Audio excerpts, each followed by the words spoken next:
नमस्ते दोस्तों, आशा है आप सब स्वस्थ और बहुत अच्छे होंगे। आज हम जानेंगे आप जो सोचते हैं वही आप होते हैं। जब आप इस नए और रचनात्मक विचार को अपनाते हैं, मैं भगवान की मदद से सारे काम कर सकता हूँ, तो आप एक नया मानसिक नज़रिया विकसित कर लेते हैं। इस सकारात्मक नज़रिए पर जोर दें और बार बार जोर दें। आप अपनी चेतना को आखिरकार ये विश्वास दिला देंगे कि आप अपनी कठिनाइयों के बारे में कुछ कर सकते हैं। जब अंत में आपका मस्तिष्क इस बात पर विश्वास कर लेता है, तो फिर चमत्कारी परिणाम मिलना शुरू हो जाएंगे।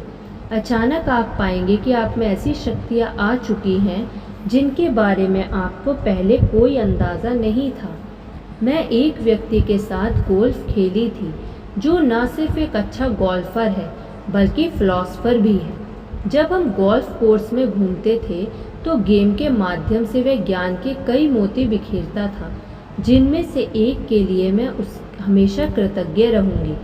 मैंने एक गेंद को रफ में हिट किया जो ऊंची घास में गिरी। जब हम गेंद के पास आए तो मैंने थोड़ी निराशा से कहा, अब इसकी तरफ देखो, मैं निश्चित रूप से रफ में हूँ।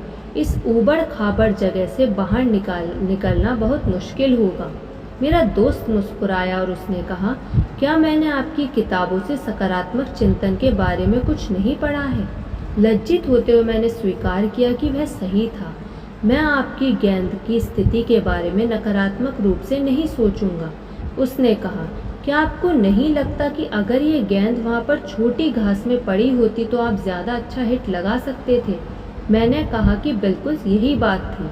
तो उसने आगे कहा, आप ऐसा क्यों सोचते हैं कि वहाँ पर आपकी स्थिति यहाँ से बेहतर होती है? क्योंकि मैंने जवाब दिया, वहाँ पर घास छोटी कटी हुई है और गेंद वहाँ से बेहतर तरीके से मारी जा सकती है। फिर उसने एक अजीब सी बात की, हम अनेक घुटने और हाथों के बल बैठ जाएं। उसने सुझाव दिया और स्थिति का निरीक्षण करें। हम ये देखें कि ये गेंद किस स्थिति में है।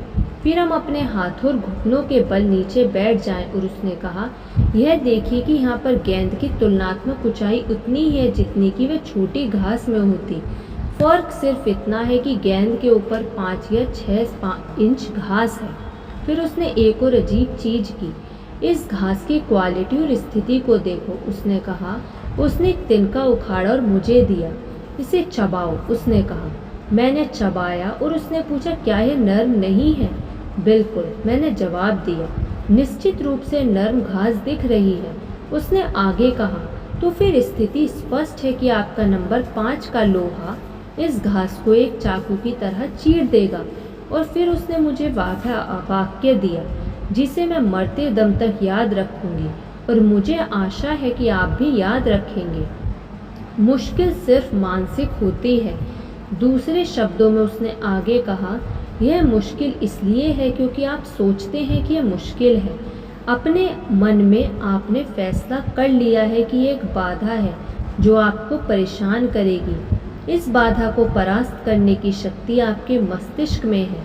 अगर आप ये कल्पना करें कि आप इस गेंद को इस ऊबड़ खाबड़ स्थान से बाहर उछाल रहे हैं और आपके मन में विश्वास हो कि आप ऐसा कर सकते हैं, तो आपका मस्तिष्क आपकी मांसपेशियों को लचीलापन, लय और शक्ति प्रदान करेगा और आप अपने क्लब को इस तरह से पकड़ेंगे कि गेंद वहां से एक सुंदर शॉट के रूप में उठकर बाहर निकल जाएगी। आपको सिर्फ इतना करना है कि आप गेंद को उस घास से एक सुंदर स्ट्रोक द्वारा उछालने वाले हैं। अपने शरीर से कठोरपन और तनाव को बाहर निकलने दें। इसे आनंद और शक्ति के साथ हिट करें। याद रखें, मुश्किल सिर्फ मानसिक होती है।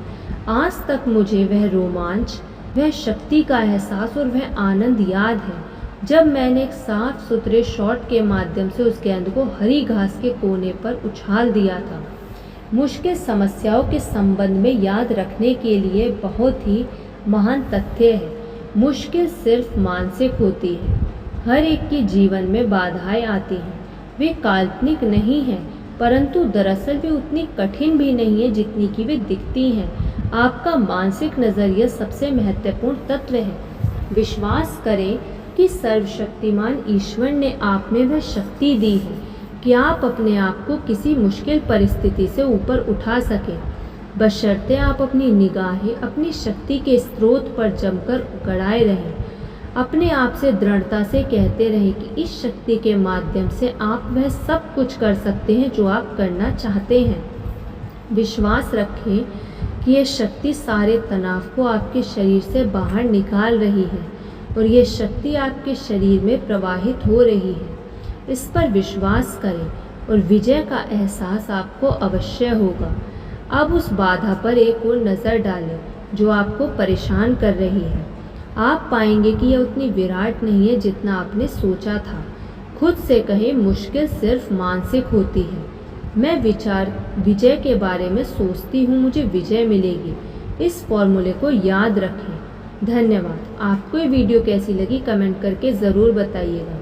यदि आपने अभी तक इस चैनल को सब्सक्राइब नहीं किया तो सब्सक्राइब कर लीजिए और इस वीडियो को लाइक कर दीजिए। धन्यवाद।